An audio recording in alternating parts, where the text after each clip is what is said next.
बिस्मिल्लाहिर्रहमानिर्रहीम। अस्सलाम वालेकुम नाज़रीन, आप यूट्यूब चैनल देख रहे हैं। मैं इमरान खान हूँ।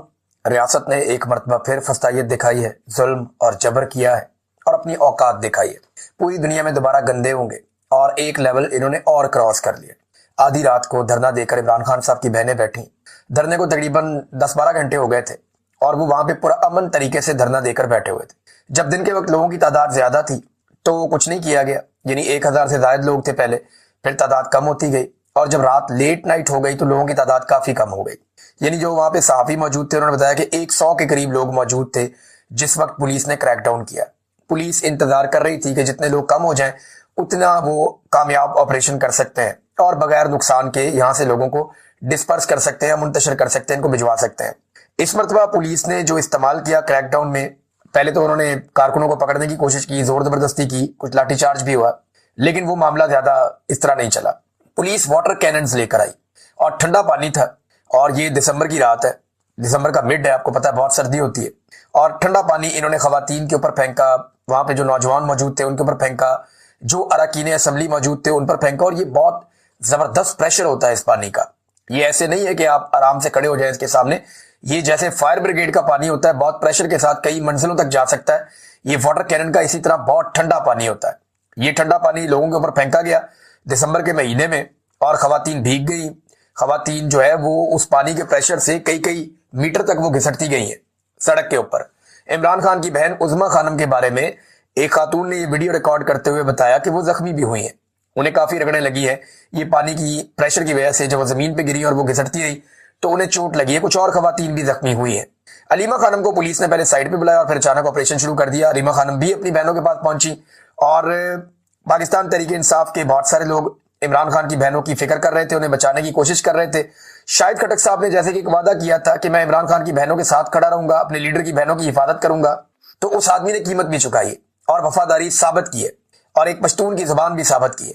तो शाहिद खटक जो है इमरान खान साहब की बहनों की हिफाजत करते हुए उनको बचाने के चक्कर में खुद उनके ऊपर प्रेशर आया पानी का, वो उलट के एक नाले के अंदर गिरे, उनकी एक टांग टूट गई, उनके फ्रैक्चर आ गया और वो उसके बाद अस्पताल गए। मीना खान अफरीदी की उनके साथ एक फोटो भी मौजूद है जहां पे वो जख्मी दिखाई दे रहे हैं। तो शाहिद खटक ने वफादारी की एक मिसाल कायम की है। इमरान खान साहब की बहनों, अपने लीडर की बहनों के साथ वो खड़ा रहा, उसने ये तकलीफ भी बर्दाश्त की और डट कर खड़ा। बहुत सारे लोग होते तो शायद ये वाटर कैनन का इस्तेमाल ही ना कर सकते। पाकिस्तान तहरीक इंसाफ के लोग जब धरने में कम हो गए तो फिर हुकूमत ने क्रैकडाउन का फैसला किया और उसमें हुकूमत कामयाब हुई और वहां से उन्होंने जगह खाली करवा ली। अब इतनी सर्दी में ये हाइपोथर्मिया हो सकता है, ब्लड प्रेशर हो सकता है लोगों को, और बुजुर्गों के लिए खतरा भी हो सकता है, जान का खतरा हो सकता है। लोगों को इतनी ठंड में आप पानी से नला रहे हैं, गाड़ियां भी बहुत दूर है, तो नमूनिया हो सकता है उन्हें। बहुत सारे लोगों की हालत पतली थी। मैं एक वीडियो देख रहा था एक नौजवान की, मेरी बल्कि रात को एक स्पेस में उससे बात भी हो रही थी, हैदर मजीद उनका नाम है, और उनकी वालदा की मैंने वीडियो देखी, वो बेचारी सर्दी के अंदर थर थर कांप रही है, उनकी बुरी हालत है, उनके ऊपर एक कंबल भी डाला हुआ है और वो वहां पे यही बात कर रही है कि ये किस हद तक इन्होंने जुल्म करना हमारे साथ। अब ये लोग पुरअमन तरीके से बैठे हुए थे। पुरअमन एहतजाज को पाकिस्तान में ऐसा लगता है कि जुर्म बना दिया गया और अब आएंगे हुक्मरान, वो आकर कहेंगे आज के दिन में कि जनाब हमने तो पानी फेंका है, पानी से क्या होता है, हमने तो इनको बड़े प्यार से, बड़े आसान तरीके से, बड़े आराम से इनको हटाया, हमने तो सिर्फ जनाब इनको पानी मारा, हमने को बड़ा जुल्म नहीं किया, डंडे नहीं मारे, गोली नहीं मारी। तो जनाब ये पानी के सामने एक मिनट बंदा खड़ा नहीं हो सकता, एक लम्हा भी खड़ा नहीं हो सकता। बल्कि एक वीडियो है जो रात से बड़ी वायरल होगी, एजाज खान साहब है, इमरान खान साहब के बड़े अच्छे साथियों में से एक हैं, बड़ा अच्छा वर्कर है पाकिस्तान तहरीक इंसाफ का, लोग इनकी काफी तारीफ कर रहे थे। तो एजाज खान साहब हैं, ये पानी के सामने डट के खड़े ही हो गए, इन्होंने कहा मारो पानी जितना मारना है। काफी देर तक ये नौजवान वहां पे खड़ा रहा, फिर इसको लोग गए, वो लेकर आए और ये मुजामत की एक अलामत के तौर पे, जैसे एक दफा आपने देखा था जोड़ा साहब को, वो खड़े हो गए थे जब खवातीन के ऊपर रबड़ बुलेट्स चलाई जा रही है खातून के आगे। फिर हमने एक दफा देखा जैसे जमान पार्क के सामने कुछ नौजवान खड़े हो गए थे और उनकी वीडियो बड़ी वायरल हो गई थी। इसी तरह मुजामत की इस वीडियो को देखा जा रहा है, बहुत वायरल हो गई ये तस्वीर, ये वीडियो। अब नेक्स्ट क्या है इसके बाद मैं आपको कुछ बता देता हूं। तो इमरान खान साहब को कैद तन्हाई में मैक्सिमम रखा जा रहा है। कोशिश ये है कि उन्हें प्रॉब्लम्स हो जाए। ये ज़हनी टॉर्चर है ना, इससे इंसान को बड़ी मुश्किलात होती है। इमरान खान साहब कितना इससे लड़ने की कोशिश कर सकते हैं, लेकिन पाकिस्तान तहरीक इंसाफ को यह बात इंश्योर करनी होगी कि इमरान खान साहब की आजादी भी हो और उनकी मुलाकातें भी बंद ना हो। अब इसके लिए पाकिस्तान तहरीक इंसाफ को एक हिकमत अमली जल्द अज जल्द बनानी पड़ेगी और अपनी मुजामत को तेज करना पड़ेगा, चाहे वो ओवरसीज पाकिस्तानी हो, चाहे वो सोशल मीडिया के सारिफीन हो, चाहे पाकिस्तान के अंदर पाकिस्तान तहरीक इंसाफ के लोग हों या आम शहरी हों जिन्होंने इमरान खान साहब से उम्मीद बांधी हुई है, चाहे नौजवान हो कि कल को आप पछताएं, इससे बेहतर है कि आज आप निकलें और आपको बड़े पैमाने पर एक मूवमेंट ऐसी बनानी पड़ेगी पुरअमन तरीके से जो इमरान खान साहब की आजादी का रास्ता निकाले। वरना जिस लेवल तक ये निजाम चला गया है, ये इमरान खान साहब को तन्हाई में भी रखेंगे, ये उनकी बहनों के ऊपर गद्दारी के मुकदमे भी दर्ज करेंगे। ये मैं आपको आज बता रहा हूं, इन्होंने ये फैसला किया हुआ है, इनकी ये ख्वाहिश है कि इमरान खान साहब की बहनों के ऊपर गद्दारी के मुकदमा दर्ज किए जाएं, इमरान खान साहब की पार्टी के ऊपर पक्की पक्की पाबंदी लगा के उसे कालादम जमात बना दिया जाए। ये सारी कोशिशें ये करेंगे और इस रास्ते पे ये चल रहे हैं। निजाम ने नादरीन अपने आप को कुछ और नंगा किया है और निजाम के तन के ऊपर से मजीद कपड़े उतर गए हैं। ये पानी उन्होंने फेंक के 70 साल से ऊपर की उम्र इन खवातीन की, इनको जो है बार बार इमरान खान की बहनें गिर रही थी, वो बाकायदा वीडियो सामने आ चुकी है। पहले ये क्या करते हैं, अंधेरा करते हैं, उसके बाद ये क्या करते हैं, क्रैकडाउन करते हैं, ताकि कम से कम वीडियो बने और सबूत सामने ना आए। दिन के वक्त ये इस तरह की एक्टिविटी नहीं करते क्योंकि कारकुन ज्यादा होते हैं। तो पाकिस्तान तहरीक इंसाफ के लिए यह बात भी सोचने की है कि जैसे ही कारकुनों की तादाद कम होती है तो पुलिस का क्रैकडाउन होता है, हमेशा यही होता रहा। तो कारकुनों की तादाद को भी इंश्योर पाकिस्तान तहरीक इंसाफ की क़यादत को करना पड़ेगा। कई लोगों ने वहां बड़ी कुर्बानी दी है, बहुत सारे नाम मैं नहीं ले पाऊंगा, लेकिन अभी ये खबर आ रही है कि इमरान खान साहब की जेल को तब्दील किया जाएगा। ये बार बार दावे किए जा रहे हैं। जो हुकूमती कैंप के अंदर सहाफी हैं या जो एस्टेब्लिशमेंट से भी लेते हैं इंफॉर्मेशन, उनका यह कहना है कि इमरान खान साहब की जेल को तब्दील किया जाएगा। 2-3 जेलों के ऊपर गौर हो रहा है। क्या ये इतना आसान होगा? देखिए, निजाम है, वो करना चाहे कर भी सकते हैं, लेकिन ये करने के बाद रिएक्शन क्या आएगा इसके बारे में हम कुछ भी नहीं जानते। जिस जगह ले जाएंगे वहां पे रिएक्शन क्या आएगा इसके बारे में भी हम कुछ नहीं जानते। ज्यादा इंफॉर्मेशन है नहीं, लेकिन क्योंकि इमरान खान साहब कहती हैं इस्लामाबाद के अंदर केसेस चल रहे हैं, तो अगर इस वक्त इमरान खान साहब को उठाकर किसी और जगह पे ले जाएंगे तो ये एक इंतजामी और कमजोर फैसला हो सकता है और इस पे पूरी दुनिया में एक रिएक्शन भी आएगा पाकिस्तान तहरीक इंसाफ का या पाकिस्तानी अवाम का। पाकिस्तान के अंदर जो रिएक्शन है वो भी मुतवक्के है कि हो सकता है बड़ा तगड़ा रिएक्शन आ जाए और हुकूमत इस फैसले से बाज रहे। अब नाजरीन, पाकिस्तान तहरीक इंसाफ ने यह खबर चलाई जा रही है और जाली खबर है कि पाकिस्तान तहरीक इंसाफ ने माइनस इमरान खान पर इत्तफाक कर लिया है और ये दावे जो है वो फैसल बाडा जैसे लोग कर रहे हैं। ये कुछ अरसा से अब ये काम शुरू कर दिया गया कि जनाब पीटीआई के अंदर ऐसे लोग मौजूद हैं जिन्होंने कह दिया जी माइनस इमरान खान पे हम राजी हैं। और मीडिया में ऐसी खबरें चलाई जा रही हैं कि जैसे जनाब पाकिस्तान तहरीक इंसाफ के लोग बैठते हैं और बैठ के कहते हैं कि जनाब हम तो इमरान खान से राजी नहीं है, वो जो कर रहे हैं उन्होंने सबको फंसा दिया। ये इस तरह की बातें की जा रही है और छापी जा रही है। कौन छाप रहा है, क्यों छापी जा रही है, ये बाकायदा एक नैरेटिव बनाया जा रहा है। माइनस इमरान खान की ख्वाहिश बहुत पुरानी है, वो ख्वाहिश पूरी करने के लिए अब ये लोग काम कर रहे हैं। क्या ये मुमकिन है? देखिए ना, कोई तो एक रहनुमा सामने लेकर आए ना जो ये कहे अपने मुंह से कि हाँ ये मुमकिन है। वो एक बंदा लेकर आए अननोन पाकिस्तान तहरीक इंसाफ पे, मैंने कितने लोगों से पूछा, वो कहते हैं हम इसको जानते नहीं, इसने हमारी पार्टी कब ज्वाइन की थी, कब छोड़ दी, हमें तो पता ही नहीं है। और हेडलाइंस चलाई जा रही है पीटीआई का रहनुमा छोड़ के भाग गया। वो कहते नहीं, असली तेन जानते नहीं। और वैसे भी जो आदमी पाकिस्तान तहरीक इंसाफ या इमरान खान से अपने आप को अलग करेगा वो एक्चुअली पाकिस्तान की सियासत से अपने आप को अलग कर देगा, फिर वो एस्टेब्लिशमेंट की गोद में बैठेगा, उसके अलावा उसे और कहीं जगह नहीं मिलेगी। अब बयानिया ये बनाया जा रहा है कि पाकिस्तान तहरीक इंसाफ को उसी तरह कर दिया जाएगा जैसे एमक्यूएम को कर दिया गया था। यानी एक एमक्यूएम पाकिस्तान बना दी गई, एक एमक्यूएम हकीकी मौजूद है, वो एमक्यूएम अल्ताफ हुसैन की है। अल्ताफ हुसैन कहीं भी मौजूद नहीं है और एमक्यूएम पाकिस्तान जनाब काम कर रही है और उसके अंदर जो बंदे हैं, ये इस तरह का फार्मूला पाकिस्तान तहरीक इंसाफ के साथ किया जाएगा। एक बात ये फार्मूला तय करने वाले या इसके बारे में सोचने वाले जरा जान लें और ये फैक्ट अपने सामने रख लें। नंबर 1, अल्ताफ हुसैन के फॉलोअर्स महदूद थे, उनकी ताकत एक आधे 2 शहरों तक थी। इमरान खान के फॉलोअर्स लामहदूद है, उनकी ताकत पाकिस्तान के अंदर तमाम शहरों में है और इसके अलावा पाकिस्तान से बाहर भी है, दुनिया भर में। इमरान खान के चाहने वालों पे सूरज गरूब नहीं होता। इतना बड़ा ब्रांड और इतना बड़ा नाम है तो ये तो मुमकिन नहीं है। अल्ताफ हुसैन को पाकिस्तान से बाहर जानता कोई नहीं था। देखिए ना, सच्ची बात तो यही है ना, अल्ताफ हुसैन साहब को क्या जानते थे बाहर लोग? 2 शहरों के अंदर से ज्यादा वो आगे बढ़ नहीं पाए थे कभी। तो एमक्यूएम तो बहुत छोटी सी थी, पीटीआई बहुत बड़ी है, कौमी सतह की बहुत बड़ी पॉलिटिकल पार्टी है और इसके फॉलोअर्स लामहदूद है, बहुत बड़ी तादाद पे। फिर जो एमक्यूएम थी वो एक जबर और अंडरवर्ल्ड टाइप का एक सिस्टम उनका चलता था। उसके अंदर एक इकोनॉमी भी, एक क्रिमिनल इकोनॉमी भी थी उसके अंदर, जिसके ऊपर बड़ी उंगलियां भी उठती रही। सारे लोग खुद ही मानते हैं, अब तो एमक्यूएम के लोग ही मानते हैं कि क्रिमिनल एक इकोनॉमी थी और सेक्टर कमांडर का एक सिलसिला चलता था। वहां पे एक बड़ी कमांड होती थी, कंट्रोल होता था, पैरेलल 2 अलग अलग निजाम चल रहे थे। तो वो एक अलग तरीके से कंट्रोल्ड पॉलिटिकल पार्टी थी। ये अनकंट्रोल्ड है, ये आम आदमी है बहुत बड़ी तादाद में, तो वो बहुत बड़ा फर्क है। यह एक क्लियरिटी है इन मामलात में। दूसरा, अल्ताफ हुसैन जो लीडर है पाकिस्तान एमक्यूएम के एक लीडर थे, वो पाकिस्तान से बाहर थे बड़े लंबे अरसे थे और वो पाकिस्तान से बाहर गए थे अपनी जान के खतरे की वजह से कि मुझे मार देंगी एजेंसियां या मुझे गिरफ्तार करके या मुझे लापता कर दिया जाएगा। तो अल्ताफ हुसैन पाकिस्तान से बाहर चले गए, बरतानिया पहुंच गए। इमरान खान पाकिस्तान के अंदर रह गए, वो पाकिस्तान से बाहर नहीं गए। उन्होंने कहा पाकिस्तान से बाहर मैं नहीं जाता। गिरफ्तार वो हो गए, उनकी जान को आज भी खतरा है, लेकिन वो ये रिस्क ले रहे हैं जो अल्ताफ हुसैन साहब ने नहीं लिया।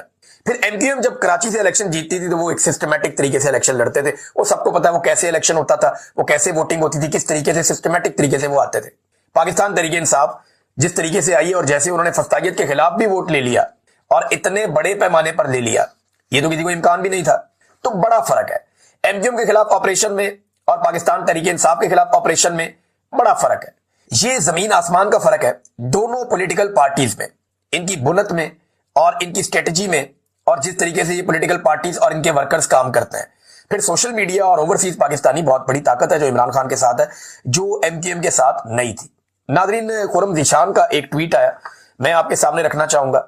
यानी जिसके घर पे गोलियां चल जाएं और वो मौजूद ना हो और इस तरह का वाकया एक हो जाए, एक मुलाजिम जख्मी भी हो गया, 20-25 लोग डालों के अंदर बैठ के आ गए, तो उस आदमी का हौसला देखें। वो अब स्टेटमेंट, हद क्या होगी, मौत कबूल है, 1000 बार कबूल है, कुत्तों की तरह जीने से शेरों की तरह मर जाना कबूल है, ये खुरम ज़ीशान ने कहा। तो ये उनका स्टेटमेंट है। फिर वजीर आला भी उनके घर गए, उनसे जाकर मुलाकात की, उनसे जाकर इजहार यकजहती किया। ये बड़ा पॉजिटिव जेस्चर है। ये बंदे पकड़े जाने चाहिए, कम से कम पता तो चले कौन लोग हैं जो दंदनाते हुए आते हैं पेशावर के अंदर और आकर एक सेनेटर के घर के ऊपर फायरिंग कर चले जाते हैं। अब फैसल वाडा धमकियों पे धमकियां कि जनाब ये सेनेटर नहीं रहेगा, वो एमएनए नहीं रहेगा, उसको ये कर देंगे, उसको ये कर देंगे, और एस्टेब्लिशमेंट उनको बताती है और वो आकर आगे बताते हैं। चले एक खबर हम भी दे देते हैं वाडा साहब को कि वो ये याद रखें कि ये जुल्म का निजाम, ये जबर का निजाम चलना नहीं है, एक दिन ये खत्म हो जाएगा और फिर आपके जो आका है, आपके जो मालिकान है, वो आपको तब्दील करने पड़ेंगे। तो उसके लिए ज़हनी तौर पे अपने आप को आप तैयार रखें। नाज़रीन, बिलावल ने एक स्टेटमेंट दिया। बिलावल ने कहा कि 2 तरामीम एक पार्लियामेंट से काफी है, आइन को बार बार तब्दील नहीं करना चाहिए। और उसने ये भी कहा बिलावल ने कि अवाम के वोट मिलेंगे तो मैं वज़ीर आज़म बन जाऊंगा। नहीं जी, आपके वालिद अभी सदर बने, अवाम के वोटों से नहीं बने। आपकी बहन को जो एमएनए बनाया गया, तमाम उम्मीदवारों को बिठा के जबरदस्ती पकड़ के जबरदस्ती करके बिला मुकाबला बनाया गया। आपको जिस तरह एमएनए बनाया गया आप भी जानते हैं, जिस तरीके से आपके बेशतर लोग फॉर्म 47 पर जीत कर आए, ये भी आप अच्छी तरह जानते हैं। तो बिलावल साहब, अवाम के वोट का आप नाम ना लें, क्योंकि अवाम ने आपको इस अंदाज में वोट कभी नहीं देना। अब पाकिस्तान पीपल्स पार्टी को जरदारियों ने दफन कर दिया। जो भुट्टो खानदान ने कुर्बानियां दे देकर एक पॉलिटिकल पार्टी बनाई थी, उठाई थी, जरदारियों ने इस पॉलिटिकल पार्टी को दफन कर दिया। अब अवाम के वोट से तो वजीर आजम नहीं बनते, हाँ उस तरीके से बन सकते हैं जो तरीका आप लोगों ने इख्तियार किया हुआ है, और ना की गुंजाइश नहीं है। बिलावल साहब, आपने डंडे वाली जमहूरियत कहा था और आपने ब्रूट मेजॉरिटी का लफ्ज इस्तेमाल किया था और जबरदस्ती 26वीं और 27वीं आईनी तरमीम करवाई है। आप 28वीं आईनी तरमीम भी करवाएंगे अगर आप लोगों के आका की तरफ से हुक्म आ गया तो। सिर्फ हुक्म की देर है, उनका हुक्म आ गया तो आप लोग लाइन में लगकर 27वीं के बाद 28वीं आईनी तरमीम भी पास करवाएंगे। नाज़रीन, आईएमएफ ने पैसे जारी कर दिए हुकूमत को। और अच्छा, मैं एक चीज आपको इससे पहले एक और बताऊं, मैं ना बड़ा लंबा अरसा प्रोग्राम्स करता रहा टीवी चैनल पे। हम जब कभी एक मेहमान को 1-on-1 बुला लेते थे ना, अकेला बुलाते थे, आओ बैठो बैठ के बात करो, तो दोबारा उसको बुलाने में हम 2 हफ्ते या 3 हफ्ते का टाइम कम से कम लेते थे। महीने में एक आध दफा एक मेहमान को बुला लिया, या कम से कम 2 हफ्ते 3 हफ्ते गुजरने के बाद दोबारा उसको मौका दिया। लेकिन फैसल वाडा साहब एक प्रोग्राम में 3-3 दफा 2-2 दफा शिरकत कर रहे हैं हर हफ्ते। उन्हें जानबूझकर उन प्रोग्रामों के अंदर बिठाया जा रहा है और वो खुलकर खेल रहे हैं उन प्रोग्रामों के अंदर बैठ के। तो बाकायदा ये तयशुदा चीजें हो रही हैं, तयशुदा तरीके से हो रही हैं। सहाफी तो बहुत अच्छे सवालात करते हैं, बात सहाफी, और उन्हें अप्रिशिएट किया जाना चाहिए, लेकिन प्लेटफॉर्म्स को इस्तेमाल करते हुए फैसल वाडा साहब लगातार नफरत फैलाते चले जा रहे हैं। हालांकि माजी में इसकी कोई इस तरह की नजीर नहीं है। अब नाज़रीन, एक और मैं आपको खबर दे रहा था कि आईएमएफ ने एक रिपोर्ट जारी की और पाकिस्तान ने उसमें कुछ भी नहीं किया, टके का काम नहीं किया, लेकिन आईएमएफ ने 1.3 अरब डॉलर की किस्त जारी कर दी। बड़ी अच्छी बात है, पाकिस्तान को पैसे मिल गए, पाकिस्तान को मजीद कर्जा मिल गया, क्योंकि कर्जा मिलता है तो पाकिस्तान की इकोनॉमी थोड़ी थोड़ी घिसटती है। पाकिस्तान तरीके इंसाफ के, और उसकी वजह ये थी कि पिछली मरतबा इमरान खान साहब की जो बहनें हैं और उनके साथ टॉर्चर किया गया, उनके साथ ज्यादती की गई, वहां पे उनको घसीटा गया, सड़कों पे उनको मारा गया, और उस पर वो हसान न्याजी का एक खत भी मैंने आपको पिछले वीलॉग में पढ़ के सुनाया था। अब अडयाला जेल के बाहर एक तो खैबर पख्तूनख्वा की जानिब से बड़ी तादाद में कारकुन आए, दूसरा पंजाब से आलिया हमजा ने कहा कि जो टिकट होल्डर्स हैं और जितने भी लोग वहां पे उम्मीदवार हैं या ओहदेदारान हैं वो सारे पहुंचे। तो अडयाला जेल के बाहर यहाँ पे भी बहुत बड़ी तादाद में लोग आ गए, पंजाब से भी, और फिर आईएसएफ की एक बड़ी अच्छी खासी तादाद ने इसमें शिरकत की है, नौजवान बड़ी तादाद में। छोटी मोटी झड़पें भी हुई हैं पुलिस के साथ, और इस मरतबा कारकुनों की तादाद हजारों में है। जो मीडिया के लोग जिनसे मेरी बात हुई, मैंने कहा जी मुझे एग्जैक्ट आप सिचुएशन बताएं, तो उन्होंने कहा जी हजारों कारकुन पहुंचे, कुछ कारकुन वापस भी गए हैं। और इस वक्त जब मैंने आखिरी टेलीफोन कॉल किया तो 400 के करीब लोग अलीमा खानम के साथ और इमरान खान की दीगर बहनों के साथ वो अडयाला जेल के बाहर बैठे हैं। इन्होंने जब बढ़ने की कोशिश की अडयाला जेल की जानिब तो फिर पुलिस की भी बहुत बड़ी नफरी थी, सैकड़ों की तादाद में पुलिस वाले भी इकट्ठे किए हुए थे। तो सारा दिन पुलिस जो है वो लड़ाई झगड़ा कर नहीं पाई। उसकी एक बड़ी वजह यह थी कि कारकुनों की तादाद बहुत बड़ी थी, और दूसरा इस वक्त रियासती इदारे नहीं चाहते, क्योंकि मौजूदा रजीम नहीं चाहता कि कोई नई बड़ी लड़ाई हो जाए। लेकिन इमरान खान साहब से मुलाकात भी वो नहीं करवा पा रहे, बल्कि एक गैर मुल्की सफीर को मुबैना तौर पर उन्होंने ये भी कहा कि जी बाद में हम कंपनसेट कर देंगे, थोड़ा टाइम हमें दे दें। तो एक आधा महीना मांगा गया था, लेकिन देखें मुलाकातें तो करवानी पड़ेंगी। जब आसिम मुनीर साहब महफूज महसूस करेंगे कि अब उन्हें कोई खतरा नहीं है, तो फिर वो इमरान खान साहब की मुलाकातें दोबारा खोल देंगे। ताकत तो बहुत हासिल कर ली आसिम मुनीर साहब ने मौजूदा निजाम के अंदर, ताहयात इस्तिस्ना है, ताहयात मुरात है, ये सारी चीजें हैं। बहरहाल झड़पें हुई, उनमें हंगू के एमएनए यूसुफ खान साहब वो नजर आए, बाकायदा वो जख्मी हो गए।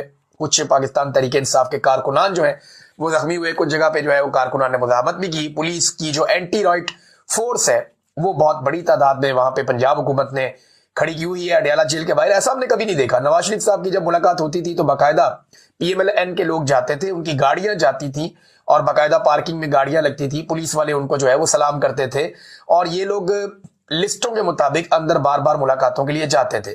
मीडिया के लोग जाते थे, उनके लिए अलग एक पूरा पार्किंग का इंतजाम बनाया हुआ था, बाहर जो है वो कैंप लगा हुआ था, खाने पीने का प्रॉपर इंतजाम होता था, बहुत फैसिलिटेट किया जाता था। इमरान खान साहब के दौरे हुकूमत में जब उस्मान बुज़दार वजीर आला था पंजाब का, ये उस्मान बुज़दार से आप पूछ सकते हैं कि किस किस्म के इंतजाम थे।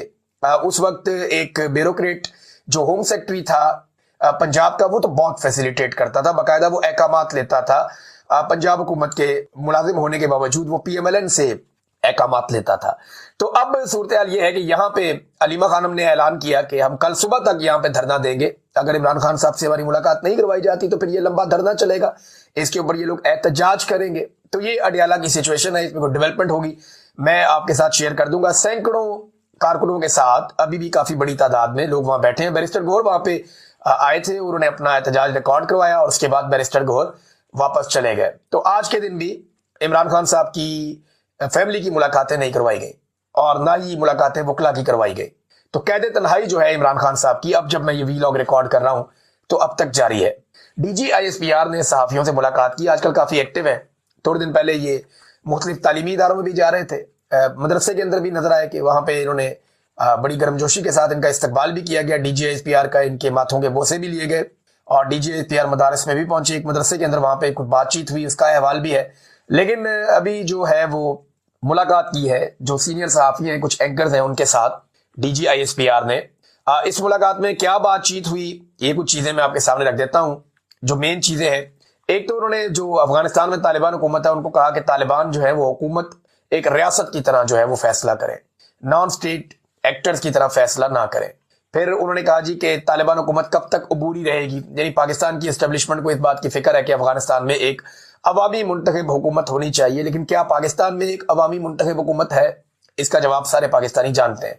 फिर उन्होंने कहा जी नॉन कस्टम पेड गाड़ियां जो है इन पर फौरी तौर पर पाबंदी लगाई जाए, दहशतगर्दी के वाकयात में इन गाड़ियों को इस्तेमाल किया जाता है। नॉन कस्टम पेड गाड़ियों का धंधा बहुत बड़ा है, ये गाड़ियां अफगानिस्तान से पाकिस्तान में दाखिल होती है और इनको पाकिस्तान के कई इलाकों में चलाया जाता है, कबायली इलाकों में, इवन स्वात में, ऊपर गिलगित बल्तिस्तान में, बहुत सारे एरियाज में ये गाड़ियां चलाई जाती हैं जो नॉन कस्टम पेड गाड़ियां हैं, और इनकी स्मगलिंग के अंदर बाकायदा बहुत पैसा बनाया जाता है और बॉर्डर पे खड़ी हुई सिक्योरिटी फोर्सेस भी इसके लिए जिम्मेदार हैं। अच्छा जी, इसके बाद उन्होंने एक स्टेटमेंट दिया डीजी आईएसपीआर ने, उन्होंने कहा जी ब्लड और बिजनेस ये एक साथ नहीं चल सकते, यानी जहां पे खून बह रहा हो और साथ आप कारोबार भी करना चाहें, ये अफगानिस्तान के तनाजुर में इन्होंने बात की है। ऐसी ही बात इंडिया पाकिस्तान के बारे में करता था कि ट्रेड एंड टेररिज्म ये एक साथ नहीं चल सकता, यानी टेरर एंड ट्रेड एक साथ नहीं चल सकता। ये बात इंडिया पाकिस्तान के लिए करता था, आज पाकिस्तान वही बात अफगानिस्तान के लिए कर रहा है कि ब्लड और बिजनेस एक साथ नहीं चल सकते। इंडिया ने टी का वर्ड यूज किया, पाकिस्तान ने बी का वर्ड यूज किया, लेकिन दोनों तरफ एक नफरत है और वो बढ़ती जा रही है।